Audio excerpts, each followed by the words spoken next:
আজকে গণমহাসমাবেশে কুমিল্লা বিভাগের বরুড়া উপজেলা থেকে আমরা একটি বাস নিয়ে এই গণমহাসমাবেশে আমরা রওনা হয়েছি। এখন আমরা পথের মধ্যে আছি, বাসে আছি। অবশ্যই আমরা আপনারা যে যেখানে আছেন এই আজকের এই গণসমাবেশে আপনারা সকলে যোগদান করবেন। আর এই সমাবেশ হচ্ছে আজকে দেশ ও জনগণের স্বার্থে গণরায় বাস্তবায়নের দাবিতে আজকের এই মহান সমাবেশ।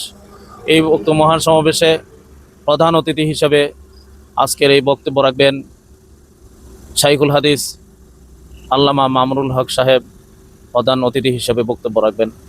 আরও অনেক দেশের নেতৃবৃন্দ, 11 দলীয় নেতৃবৃন্দ এই সকলেই বক্তব্য রাখবেন। আপনারা অবশ্যই আমাদের বাংলাদেশ খেলাফত মজলিসের গণমহাসমাবেশে সকলেই যোগদান করবেন।